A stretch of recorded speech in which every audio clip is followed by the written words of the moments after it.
ქვეყნის შემხედვარედ დარდი და ვარამი რომ მიპყრობს ხოლმე, ერთი გამოსავალი მაქვს ყოველთვის და ყოველთვის მშველის. ვკითხულობ საქართველოს სტატისტიკის სამსახურის ოფიციალურ ცნობებს. უებარი თერაპია თქვენს გირჩევთ. აი, ეგრევე გამოყავ დეპრესიიდან. ისეთი კარგი ამბები ხდება ჩვენს თავს თურმე და კი არ ვიცით. ამიტომ ვერ ვტყვებით ცხოვრებით. ბოლო შემოტევისას ამ ინფორმაციამ მიშველა. საქართველოსდან კარტოფილის ექსპორტი 30-ჯერ გაიზარდა. განახუმრობა საქმეა 30-ჯერ. 2025 წლის პირველ ნახევარში 80,000 ტონა კარტოფილის ექსპორტიდან ქვეყანაში 25 მილიონი შემოვიდა. დიდებულია. ყველაზე მეტად კი იმან გამახარა, რომ ამ 80,000-დან 50-ის მყიდველი რუსეთია. სულ იმას გაუზიდია. ალბათ შეასრულა იმ ბრძენმა კაცმა ჯერ კიდევ 2011 წელს მოცემული პირობა და როგორც იქნა გაახარა კარტოფილის ელიტური ჯიშის თესლი. ეხლა მხოლოდ ამიტომ მივეცი მაშინ ხმა. მაგრამ ასეც არ იყოს და ეს საექსპორტო კარტოფილი ჩვეულებრივი არაელიტური ჯიშის თესლიდან იყოს გაზრდილი, მაინც მაგარია. დავჯექ იმედს და ერბოსქილის მპოვნელი გლახასავით ოცნებას მივეცი თავი. რუსი თუ ჩვენგან კარტოფილს ყიდულობს, ესე იგი შედგა ჩვენი სახელმწიფოებრიობა.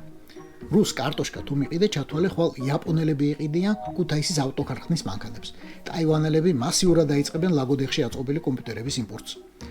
ფრანგები დახარბდებიან ხულუსტყის ტრიუფელს. ირლანდიელები შეუკვეთან სადმე ფოცხოეწერში დაყენებულ ვისკის. ფორმულა 1-ის ჩემპიონატს სამტრედია გრიგოლეთის დაუმთავრებელ გზაზე გადმოიტანენ. სომხები შალახოს აღიარებენ ქართულად, აზერბაიჯანელები ტოლმას. სტამბოლის აეროპორტი კი გაკოტრდება ლენტეხის საერთაშორისო ჰაბთან კონკურენციით და დაიხურება. მოკლედ, სუპერ სახელმწიფო ხვდებით ხალხო. ეგ ყველაფერი რომ მართლა ეგრე იყოს და სტატისტიკა რომ მართლა ქართული მეკარტოფილეობის რენესანსს აღწერდეს. მაგრამ სინამდვილეში სულ სხვა რამის ნიშანია. რუს რომ შენგან გაუხდება საყიდელი კარტოფილი, ნიშნავს რომ მართლა მოხნული აქვს პატრონი და სვებედი. მინდორველიც, მაგრამ მოსავალი არ არის. და რომ რუსეთში სერიოზული ეკონომიკური კრიზისია. რაც თავისთავად საქართველოს წარმატებაცაა. ავსტრალიისაც, ბრაზილიისაც, გვინეა-ბისაუსიც, ურუგვაისაც და პარაგვაისაც.